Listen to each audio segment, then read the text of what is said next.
আসসালামু আলাইকুম। আশা করি আপনারা সবাই ভালো আছেন। আজ আমি আপনাদেরকে নিয়ে যাব এক ঐতিহাসিক স্থানে, যেখানে রয়েছে ২০০ বছরের পুরনো একটি মসজিদ। এই ভিডিওতে আমরা জানব মসজিদটির ইতিহাস, তার স্থাপত্যশৈলী এবং আশেপাশের পরিবেশ সম্পর্কে। চলুন শুরু করা যাক।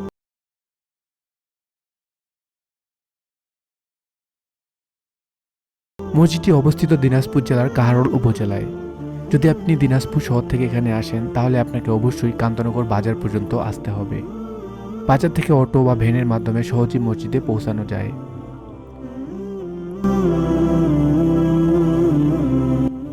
গ্রামের সৌন্দর্য দেখতে দেখতে ছুটে চলেছি সেই ঐতিহাসিক মসজিদের দিকে।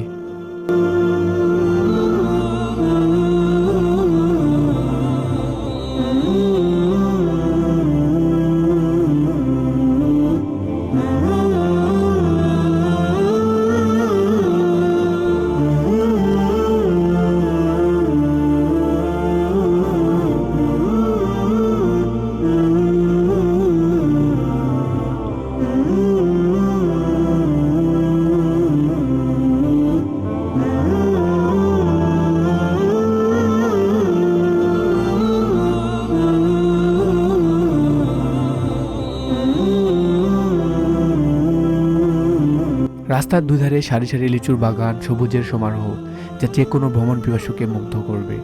দিনাজপুর মূলত বিখ্যাত তার সুস্বাদু লিচুর জন্য, আর এই মসজিদের আশেপাশে প্রচুর লিচুর বাগান রয়েছে।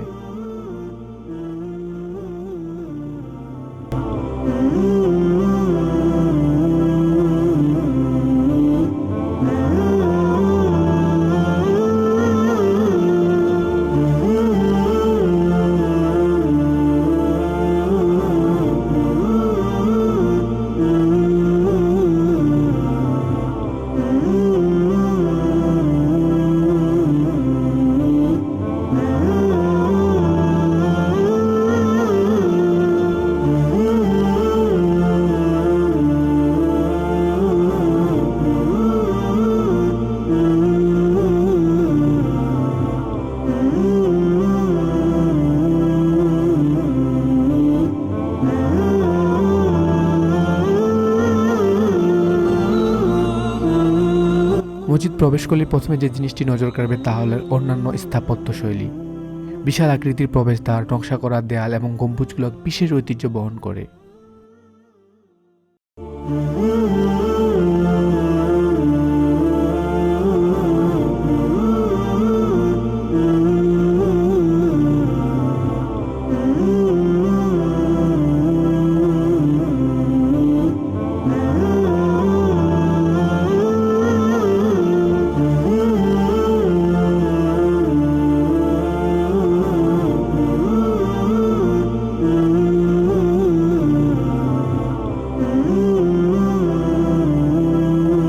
মসজিদের চারপাশে বেশ নিরিবিলি, যা নামাজ আদায় এবং ইবাদতের জন্য একদম উপযুক্ত পরিবেশ তৈরি করেছে। এই মসজিদে ৫ ওয়াক্ত নামাজ আদায় করা হয় এবং এর জন্য একজন মুয়াজ্জিন এবং ইমাম নিযুক্ত আছেন।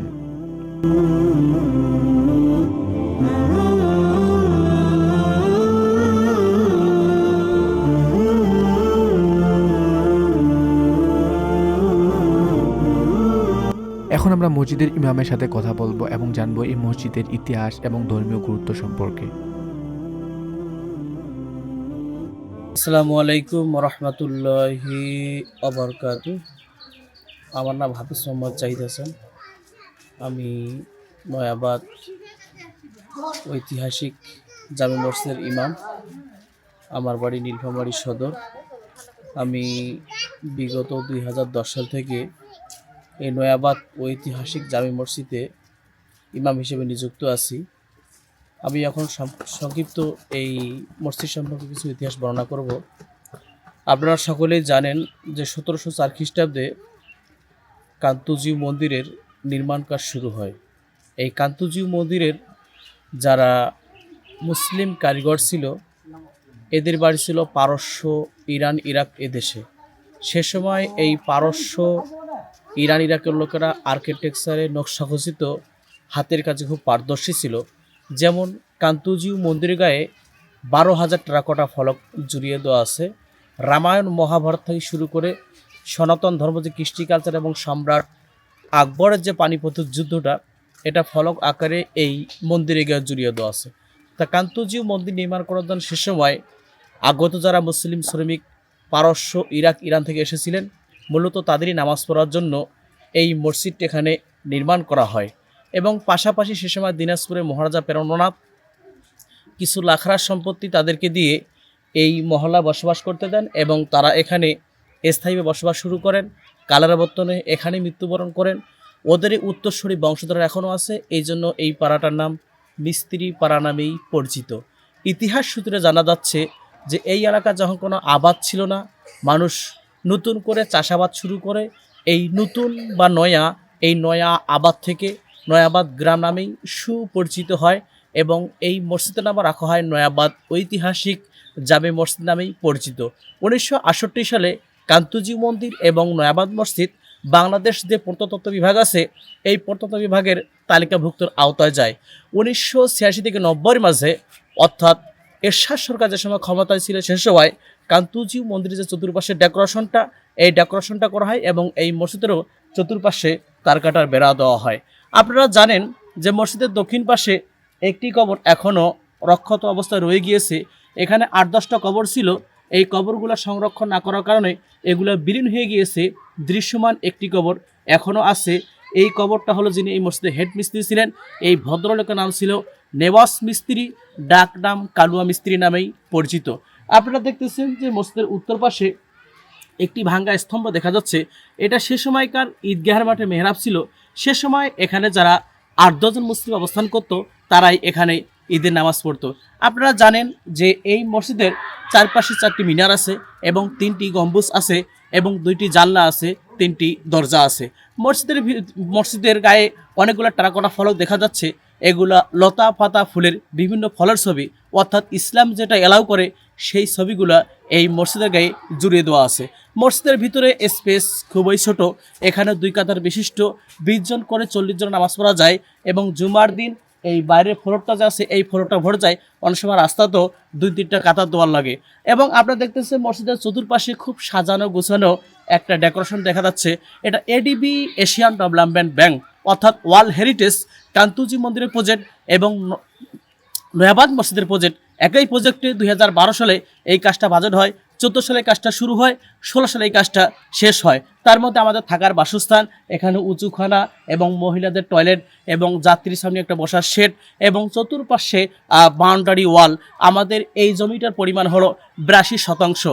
আমি বাংলাদেশ সরকারকে আহ্বান জানাবো যে কান্তজি মন্দির থেকে এই নয়াবাদ মসজিদ আসার যে রাস্তাটা আছে, এই রাস্তাটা যদি বড় করা হয়, সংস্কার করা হয়, তাহলে ঢাকা এবং চিটাগাং থেকে যেই সমস্ত দর্শনার্থীরা এই কান্তজি মন্দির প্রতিদিন দেখার জন্য ছুটে আসেন, তারা খুব সহজেই এই নয়াবাদ মসজিদ আসতে পারবেন।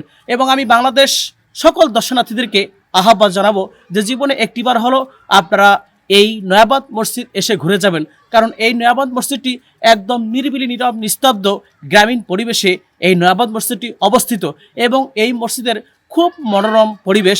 এখানে কোনো গ্যামজাম, কোনো শব্দ, কোনো রকম ধোঁয়া, এরকম কোনো কিছু নাই। তাই যদি আপনি আসেন তাহলে আপনার মন প্রাণ জুড়ে যাবে। এই জন্য জীবনে একটিবার হলো আপনারা এই নয়াবাদ মসজিদ এসে ঘুরে যাবেন। আপনারা ভালো থাকবেন, সুস্থ থাকবেন। আল্লাহ হাফেজ। আসসালামু আলাইকুম ওয়া রাহমাতুল্লাহি ওয়া বারাকাতুহু। এই মসজিদ শুধু একটি প্রার্থনার স্থান নয়, বরং এটি আমাদের ঐতিহ্যের এক মূল্যবান নিদর্শন। যারা ইতিহাস এবং পুরনো স্থাপত্য ভালোবাসেন, তারা একবার হলেও এখানে আসতে পারেন। আশা করি আপনার ভিডিওটি ভালো লেগেছে। যদি ভালো লেগে থাকে তাহলে লাইক, কমেন্ট এবং শেয়ার করতে ভুলবেন না। আবারও দেখা হবে কোনো এক নতুন জায়গায় নতুন গল্প নিয়ে। আল্লাহ হাফেজ।